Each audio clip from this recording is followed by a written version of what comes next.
জয় মাতা শক্তি মহামায়া, কেমন আছেন সকলে? আশা করি ভালোই আছেন। তো মায়ের কৃপাতে আজকে আপনাদের সামনে একটি ভিডিও নিয়ে এসেছি, যেটি হচ্ছে জিন সাধনা। তো এই জিন সাধনার মাধ্যমে আপনারা যে কোনো কার্যক্রিয়া সফলতা করতে পারবেন।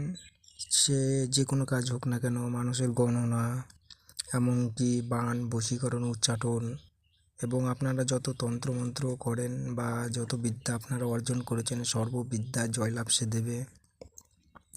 অর্থর দিক দিয়ে কোনো দিনও অভাব রাখবে না, এবং রূপ যৌবনের দিক দিয়েও অনেকটা বেটার রাখবে।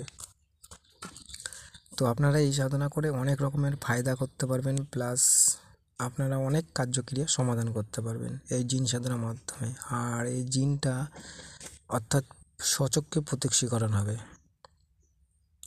স্বয়ং সামনে এসে দেখা দেবে। সেই কীরমভাবে দেখা দেবে সেটা আপনারা বুঝতে পারবেন, সেটা আমি খোলাসা করে বললাম না। তো এই জিন সাধনা করতে হলে কীভাবে করতে হবে আমি বলি।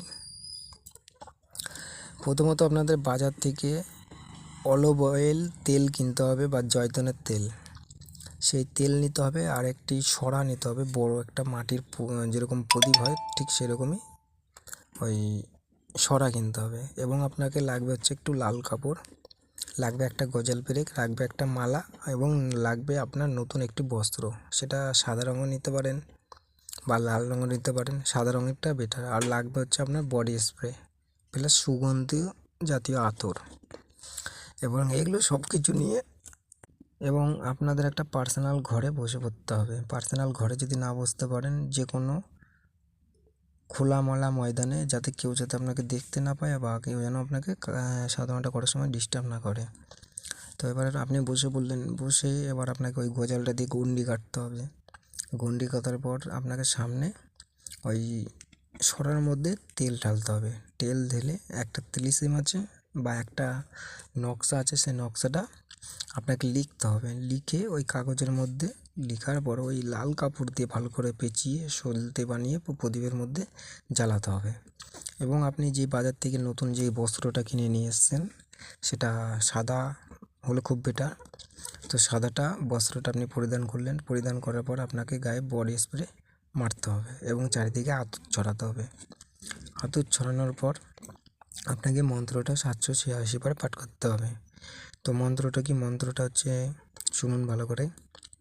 মন্ত্র হচ্ছে আহিয়েন সারাহিয়েন আজবাউতে আলী সুদাইয়া বাহাক্কি মোহাম্মদ মুস্তফা সাল্লাল্লাহু ওয়াতালা ওয়ালেহি সালিম কাউদা কাউদা কৌশিন আকরা রাখৌশিন সেলোতা আলতা আহ আলতা আহ। এই হচ্ছে মন্ত্র। মন্ত্রটা আপনারা ভালো করে বুঝে এই মন্ত্রটা এখানে বসে আপনাকে 786 বার জপ করতে হবে। তো এটা হচ্ছে 3 দিনের সাধনা।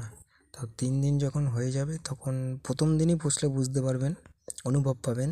তৃতীয় দিনের দিন একটা পায়ের ঘুংরার আওয়াজ পাবেন, এবং এই দ্বিতীয় দিনের দিন পায়ের ঘুংরার আওয়াজ পাবেন, এবং তৃতীয় দিনের দিন আপনাদের বুঝতে সামনে দিয়ে ঘোরাফেরা করবে। তো তখন যে ঘোরাফেরা করবে, তখন আপনার সামনে এসে দাঁড়াবে যে আমাকে ডাকা হয়েছে কেন, কী বৃত্তান্ত বলো। তো সেখানে 3টে শপথ বাক্য বা 3টে কথা ওদেরকে বলতে হবে। সেই 3টে কথায় প্রতিজ্ঞাবস্ত করে নেওয়ার পর সেই শক্তিটা বা সেই জিনটা আপনার আয়ত্তে চলে আসলো, আপনার বশ্যতা স্বীকার করলো, এবং সে আপনার কার্যক্রিয়া সারা জীবন করে যাবে। তো এই সাধনা, এই হচ্ছে ফর্মুলা, আর এই হচ্ছে নিয়মকানুন। মন্ত্র আমি সব কিছু দিয়ে দিলাম। তো আপনারা করুন, অবশ্যই জয়লাভ হবে। আর যদি কেউ সাধনা করতে চান পার্সোনালভাবে, কারো আগামী